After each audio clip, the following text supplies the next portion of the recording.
Hey y'all, how are you doing? I'm great. Thank you so much for asking. It's me, Kim, and I'm back for another podcast. This is going to be another mailbag episode. This is, I believe, a follow-up from the creativity and art and AI video that I did. How long ago was that? A month ago? You know, time is a blur. The question is, Kim, how do you justify using AI tools like ChatGPT when people say it's ruining creativity? Don't you feel like you're cheating? That's a fair question. The ethics of AI are so murky, they are muddled, and I don't have a clear, concise answer to it. So that's why we're going to be here for, I'll guess, about 10-15 minutes. There are, as I mentioned before, industries where the large language models, the AIs, are a legitimate threat to their livelihood and to their future. Commercial artwork and graphic design, absolutely. AI is an existential threat. OpenAI and ChatGPT are trying to get to the soul of creative work. They won't be able to do it. I am still an arrogant, maybe overconfident human who thinks that the spark of the soul, the spark of creativity, the thing that separates us from animals, us from machines, neuroplasticity, I don't believe that we are anywhere close. I think that the billionaires like a Sam Altman or Bill Gates or a Dario Amodei, the head of Anthropic that produces the Claude model, that they are invested in saying AGI around the corner, AGI around the corner. I just don't believe it. I am much more aligned with the likes of somebody like Ayan LeCun on that question. So yes, I still believe in the magic of humanity. But it is true that these tools were not created ethically. Large language models like ChatGPT were trained on massive amounts of data scraped from across the web. Any piece of art ever uploaded to the internet, every piece of writing, academic writing, creative writing, nonfiction, fiction, they are involved in so many lawsuits right now because they unilaterally decided that it's open access. Everything is open access. Everything is up for grabs, free for use. Every piece of journalism ever created, every YouTube video, every tweet, every piece of code, no consent, no compensation. It's actually pretty astounding. I like The Atlantic. I read The Atlantic. I subscribe. But those companies deciding to enter into these contracts, these partnerships with OpenAI for the little bitty coins, I think that's one of the worst things that they could have done. I appreciate that the New York Times has decided to fight it because acquiescing for these little bitty coins, when we're talking about OpenAI, the valuation puts them at hundreds of billions of dollars. Let me look this up really fast. So this from Bloomberg says that OpenAI is currently valued at $300 billion after its last funding round. And let's see how much they have given to publishers like The Atlantic. Okay, so I did just look this up. The Atlantic deal, the terms were not made public, but News Corp's deal with OpenAI, News Corp owns Barron's, it owns the Wall Street Journal. That deal is reportedly worth $250 million over 5 years, so $50 million a year. The deal that the Financial Times made with OpenAI is reportedly worth between $5 to $10 million. I don't know how long of a span that is, but not much money. And reportedly, OpenAI has been offering other publishers between $1 million and $5 million per year. So I assume that they are entering into these relationships because they're trying to buy some time to figure out what their next business model is going to be. OpenAI gobbling up every single thing ever created on the internet and putting it into its model means that people no longer ever have to go to The Atlantic. They'll never have to go to the Washington Post. They'll never have to go to the Wall Street Journal. Everything will be centralized within the ChatGPT universe. And that means that those people are going to have to hurry up and figure some stuff out. So good luck to ya. We'll see. But in the long run, they are consenting to their deaths. Well, I mean, people have said that before. Again, this is why you can't be too black or white. You can't be too definitive, because I remember when Facebook was entering into those deals with the publishers to integrate the publisher content onto the Facebook platform. What was it called? Instant articles. Oh my God, that was a mess. And now Facebook is dead, So maybe it could be that the publishers outlast the new technology. We don't know. Whatever, we'll see. All of the actual writers and journalists and thinkers and creatives who were responsible for that work that got gobbled up, they will never be compensated. The publishers get compensated, the platforms get compensated, but the individuals, no, never. And of course, in order to interpret that stuff, in order for the model to be able to use it, they rely on a staggering amount of computing power. Let's not even talk about the water waste. So of course, we have to be real and honest about the foundations of this technology.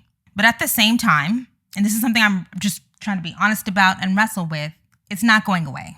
AI is here, large language models are here, and the expectation, if you are currently in the workforce or if you have people coming up in the workforce, the expectation will be that you use them, that you're good at them, that you can navigate them, that you understand how to utilize and harness these tools to enhance your productivity and your effectiveness. What happens is they get integrated into our lives, integrated into our workflows, and the expectation for the kind of work, the amount of work, the quality of work goes up. So we have to figure out how to live with it, how to use it responsibly, how to make sure we don't lose ourselves in the process, how to make sure that our brains are not being completely rotted in the process.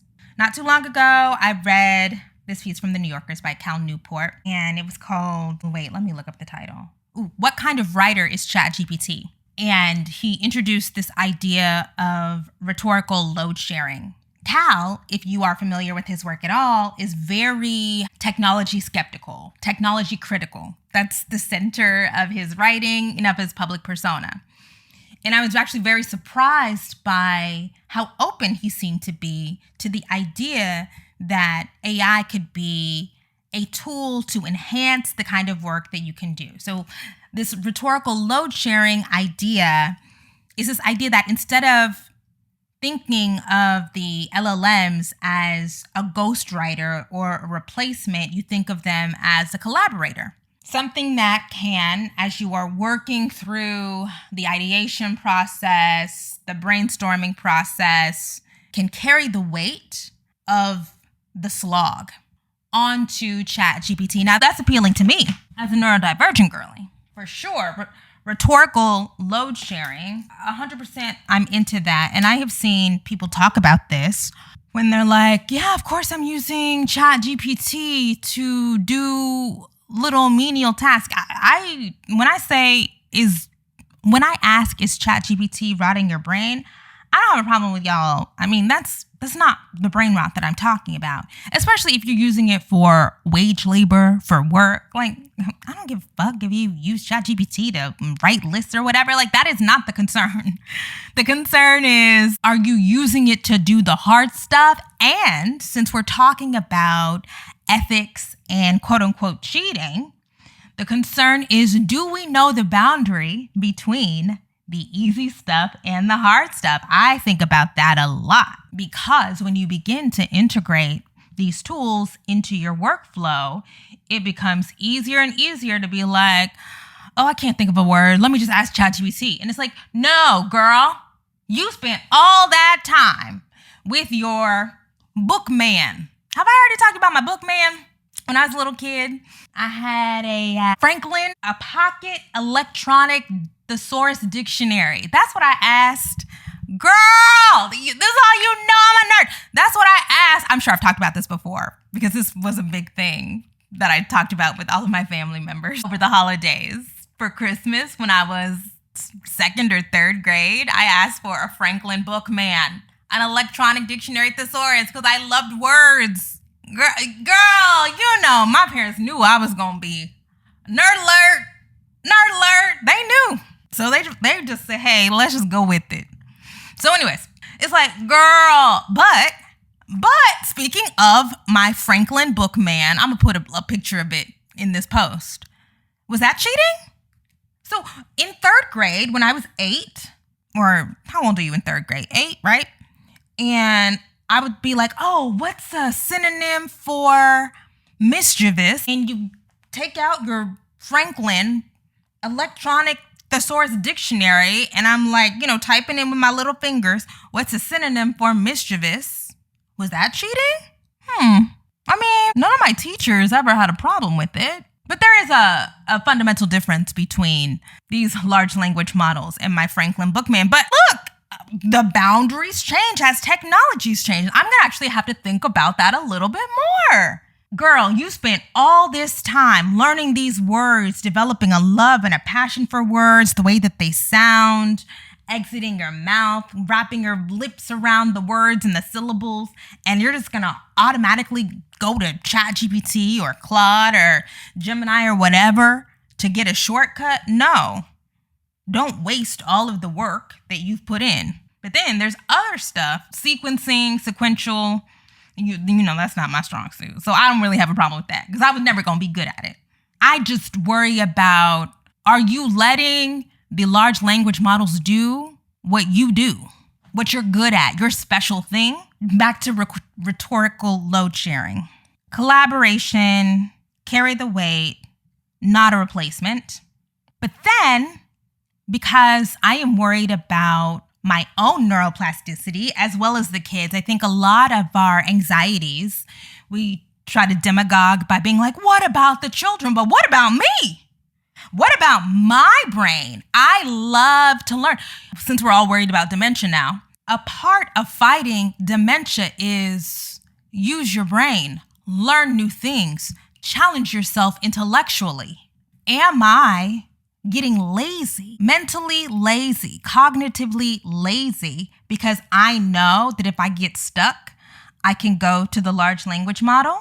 That's a real concern. Am I preventing myself from learning a new skill or refining a skill that I already have, taking what I can do to the next level because I know I can go to the large language model? That's always at the forefront of my mind.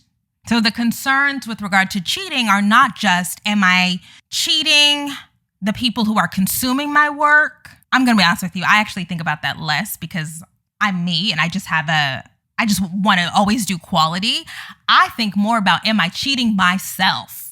Am I preventing my own progression because I know that these tools are there? That's the question. Now, for larger society, the cheating question is, are we cheating people because of the proliferation of AI?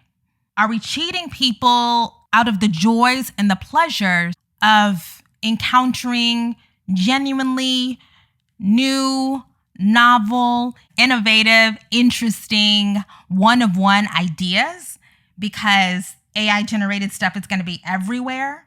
If you know that AI-generated or AI-altered stuff is everywhere, does that diminish your capacity to enjoy the thing?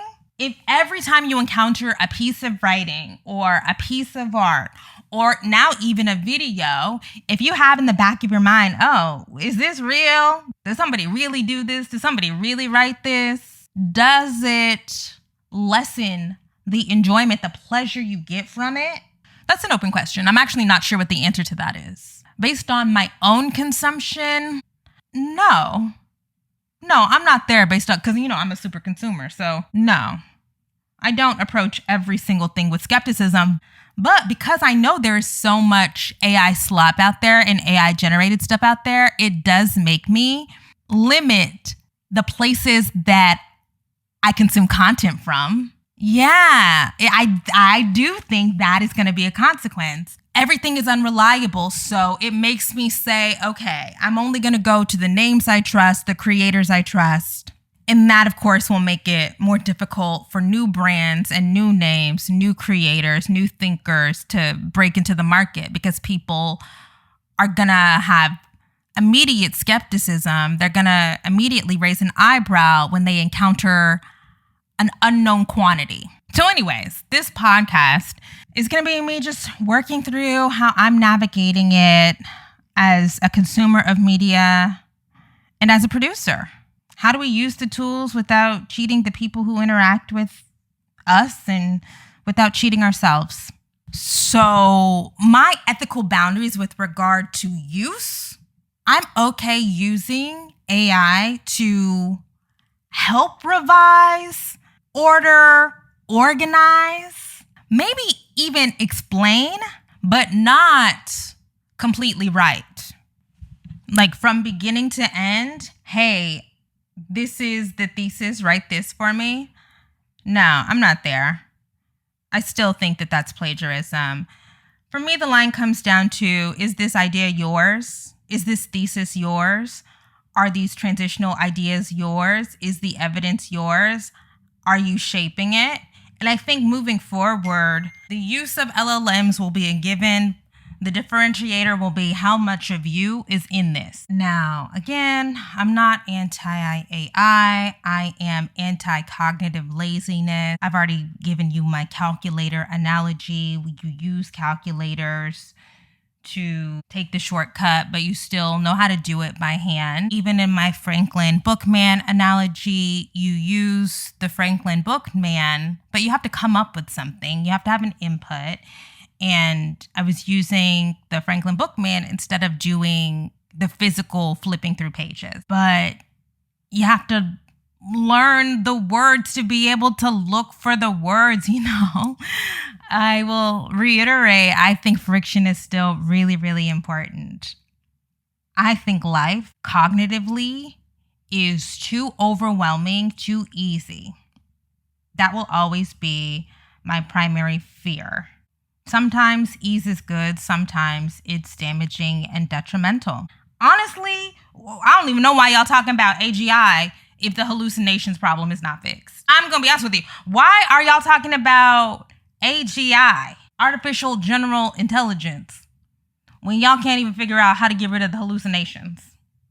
I mean, that's like my big thing with the Darios and the Sams and the Sachios right now. Come back to me when y'all get that figured out. So what can AI, in my experience, do well? The simplest shit. The going back and forth. Have you seen this idea before? I actually have done that. Like, hey, I'm thinking of this. Have you seen this idea before? Remixing language. If you just need to do average passable content fast, but still the thinking independently. Creating stuff that's truly radical and disruptive, but this goes back to my central idea. Do people even care about radical and disruptive? They don't care about it with regard to visual art and visual work. Do they even care about radical and disruptive when it comes to ideas and thoughts? We know that these large language models can carry the load, but can they carry the genius? I don't know. So I did, not too long ago, come across a study that came out in Nature Human Behavior that found ChatGPT and other large language models are capable of generating quote-unquote creative ideas. And when the people who are judging different ideas, when they compared the new quote-unquote creative ideas that ChatGPT created to those that humans created, the human judges had a preference for the ChatGPT ideas. That's interesting to me. I don't exactly know why. The paper doesn't really go into break down what made the ChatGPT ideas so much more compelling, but it did say that ultimately the ideas, the quote-unquote creative ideas that ChatGPT came up with were incremental. The creativity was additive. It wasn't completely groundbreaking, completely new. So that goes back to my idea that these tools simply raise the floor, but they don't replace the ceiling. Like Blue Ivy said, I've never seen a ceiling in my whole life. The possibilities are still endless. And that is also why I just don't think AGI is a thing. The possibilities are still endless. AGI is artificial general intelligence. And you know how the value of Tesla has completely collapsed, is plummeted right now, in part because that full self-driving thing that they've been offering people, still not really a thing. Because really, the autopilot, the self-driving thing for Tesla, which of course uses AI, it can handle the basics and it can handle driving for a certain amount of time, but it is always going to need human touch. You still, if you get behind the wheel of a Tesla, still better be able to know how to drive. You're gonna have to take the wheel. And actually, with regard to the Tesla thing, I read some random Substack, so I guess I'm not too discerning about the new platforms that I consume, but it was a random Substack. Well, it was a technologist who was talking about what the future of automation looks like. And with regard to Tesla, they were saying, what we actually need to be talking about is touches per mile. Is there ever going to be a time where you can drive on full autopilot, full self-driving, a Tesla from one end of the country to the other end of the country and never have to touch? Like, who knows? But when we are trying to measure the advances, we need to be thinking about the intervals between touches. So get the idea of you're never going to have to be able to check in or put your hands on the steering wheel ever again out of your mind. That's not the right way to measure whether or not we're moving forward. The idea is, okay, you used to only have to put your hands on the wheel every 5 miles. In 6 months, maybe it'll be every 100 miles. In 5 years, maybe it will be every 250 miles. But you're always going to have human input. You're always going to have human interaction. The idea of completely eliminating humans, let me see if I can go back and find this post. But the idea of humans are completely gone, no. Another thing that I've touched on before that I do think about is, and this is why I'm always talking about this loser mentality thing. Do you have a loser spirit? Do you have a loser mentality? Do you know how to grind it out? Because I do think that increasingly, quote unquote, excellence will be rewarded more and more. And average, the mediocre, the run of the mill is going to be more readily discarded. I think AI is widening the gap between the people with the most money, the people who are quote unquote excellent, the people who have the most capabilities, and the people who don't. So if you are already quote unquote sharp, if you're already disciplined, if you're already creative, if you're already locked in, if you already have access, you'll be able to take over. But if you're not any of those things, I don't know. And that's why people are talking about universal basic income. I saw Obama the other day say something about how AI is going to fundamentally disrupt the labor force, and we're just not prepared for it. We're not at all. So the good news is, if you don't have a loser spirit, when everything is mediocre, excellence stands out. If you care about meaningful work, I do think that there will always be a market for meaning. I think actually the proliferation, the ubiquity of AI slop, of machine-created things, will make the human touch more valuable. That spark, that charisma, that personality more valuable. It will make IRL experiences more important, more valuable. It will make networks more valuable. Because as I said before, if I am going more and more to platforms, publications, Substacks, people that I already trust, then those networks of trust are going to become it. Like, don't even bring anything to me if it hasn't been validated, if it doesn't come through my network. We just are not going to have the time to do all of this independent verification and validation. I think of trying to get sharper. I think of ethically not getting too lazy. Because what is the incentives, right? If the incentives are just to pump out as much stuff as possible, okay. But and this is internal. This all has to be internal. That's what I'm saying. If my personal incentive is about, are you getting better at this? Are you saying more interesting things? Is your ability to synthesize and communicate and interact, is that improving? And maybe other people don't see it, but do I see it? Do I feel it? Do I think my voice is becoming more refined, more sophisticated? Am I doing things that I think the people that I admire would be interested in or proud of? Am I leaning into the kinds of ideas, intellectual forays that only I would want to pursue? Because there are some rabbit holes that only I want to go down.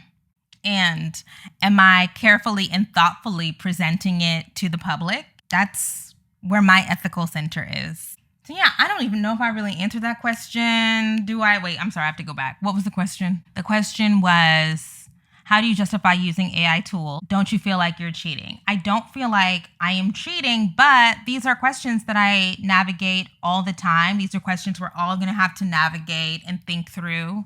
And a lot of people, while these ethical questions are being ironed out, a lot of people are going to be casualties. They're going to get caught up because this is a cultural and technological inflection point. Something I do see a lot, and I understand the idea behind it, but I don't know. When people are like, I refuse to use it, I refuse to engage.